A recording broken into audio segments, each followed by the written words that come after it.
What's up, fellow clashers? It's Apollyon here, bringing another war recap. Not a CWL war recap, but it might as well be WHF2 versus Invictus Prime, a random spin.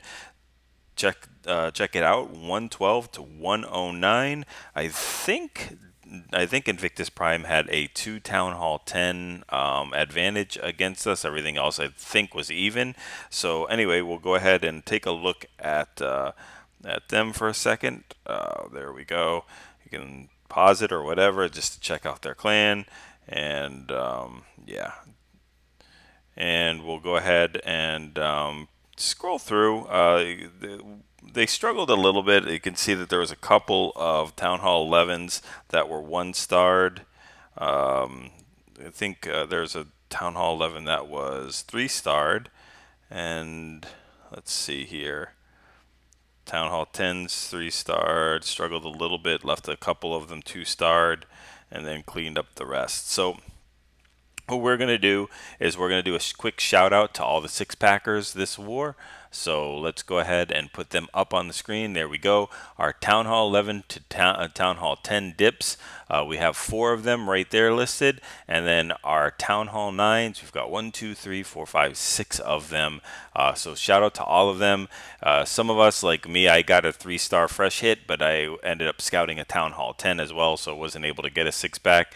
But you know, it's still a good war for everybody. So we just, I think we came out firing on this war. We really had some great Town Hall 9 attacks. I think we hit on a extremely high percentage. So let's go ahead and do a quick war recap of some of the top attacks, or just the one of each of the attacks. So first one, Town Hall 10 versus Town Hall 11.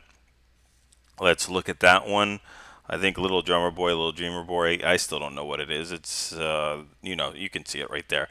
Using a Queen Charge Gova right here, trying to get into this base, using bowlers to funnel each one of those corners.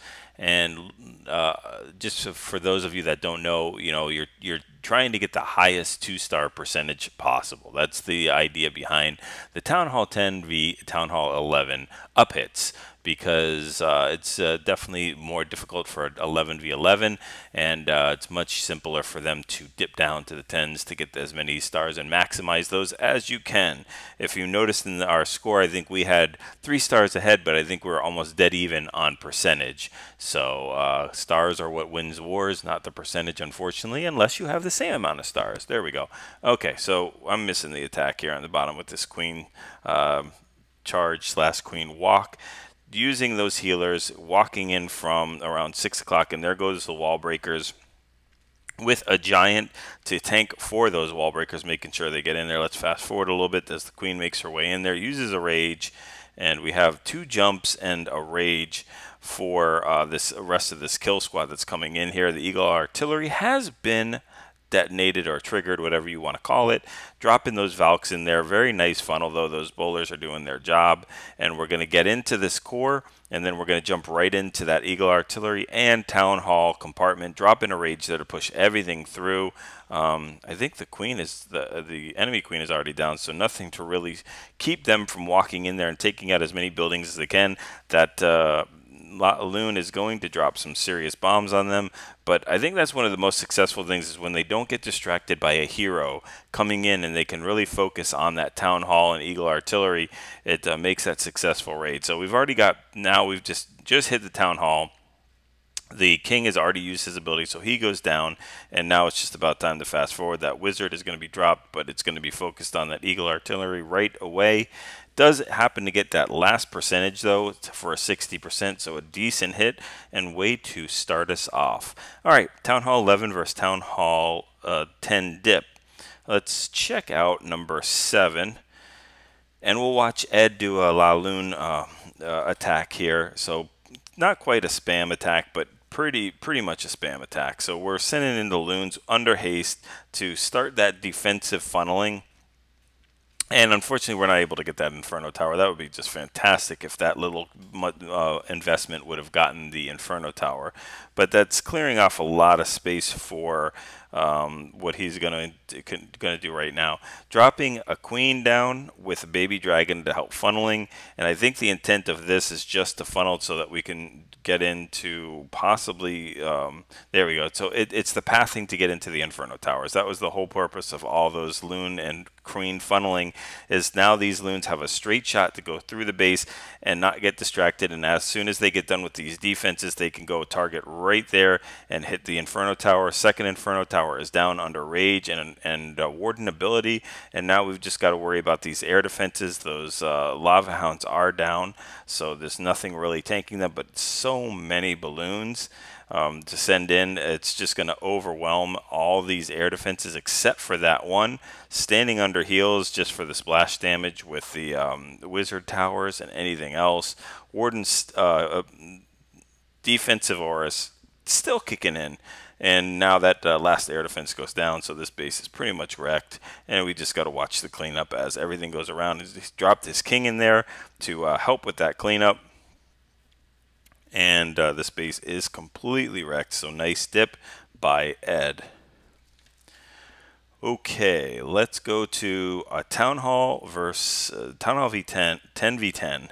So we'll look at number 17, getting hit by Rover using a dragon attack. A queen, it looks like a queen walk dragon attack, because I don't see any wall breakers, don't see any jumps, so it's that queen's gonna have to walk around. We got the wizard funneling on the bottom, and we've been using these dragon attacks pretty successfully. I'm still mixed on it. I like the La Lune much, but I think it's a more stable attack on 10v10. But we seem to have some pretty decent success with our dragon attacks. So the queen is just about dead. And there we go, living on the edge, has to use the ability and grabbing that healer there, but unfortunately the healer is not going to do too much when it's standing under an inferno range. But there we go, it jumps out of inferno range, and we've got the haste coming down for those loons to take out those defenses, that air defense, and we've got 2 more air defenses that we've got to worry about. We've got 4 more loons, and I think there's a lava hound in the clan castle. Queen's going to take out this 9 o'clock air defense, so now we only have 1 more air defense to worry about. So sending some loons in there as the king is tanking. Be great to get that Inferno Tower if possible, but I don't think that is going to be possible.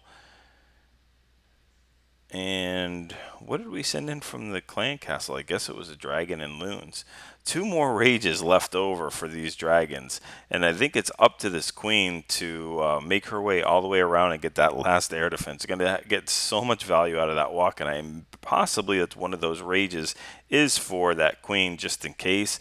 But we've got dragons making their way through. Inferno Towers, even level 3 Inferno Towers, really don't do too much damage to a dragon initially, if they stay in there for the whole time, of course. But they're able to take down those Inferno Towers before too much damage is done. We do have that air defense doing some serious damage on those dragons, but the queen is going to step up, take that out, and it is completely crushed. So really nice hit by a Rover. Getting that 3-star hit down. All right, we'll do our last one, and that is going to be our 9v9. And in honor of FBL moving up to WHF main, we'll check his attack coming in with a stoned hobo against their top Town Hall 9, or their highest Town Hall 9 base. Sending in that loon to take out the mortar for pathing to allow that the golem to at least get to where he wants them to. I use that all the time. It's a great trade. Just watch out for the sweeper pushing that way, as well as heavy point defense like an air defense and an archer tower. But he's got the golems going in there. He's got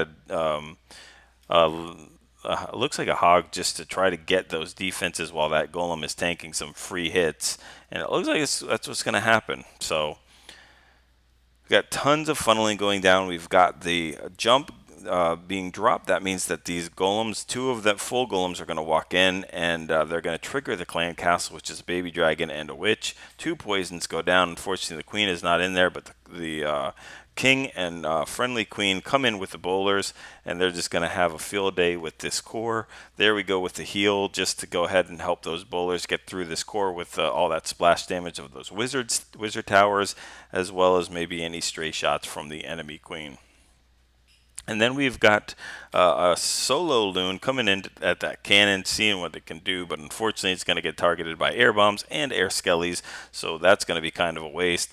Hogs at 9 o'clock eat a giant bomb, so we've got to send some more into there, but we've got the kill squad pretty much tanking the entire outside. All those cannons and archer towers are being targeted by the king or golemites or barbarians or whatever, so the hogs are making their way in without any heals. Still has one more hog. There we go. We send that hog in, and it's going to have to battle that cannon, which unfortunately when the other hog comes in, both of them are going to get taken out. The third hog is going to get taken out, so we don't have any hogs left.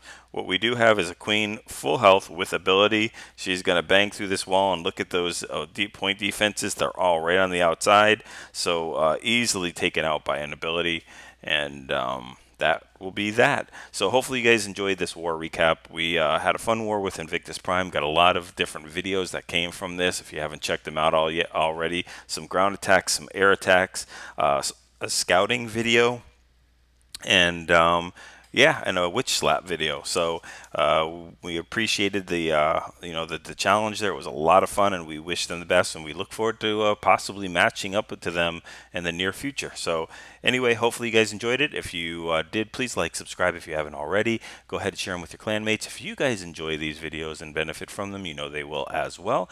Practice these attacks over and over in friendly challenges. Get those 6-star clan wars and those 3-star attacks.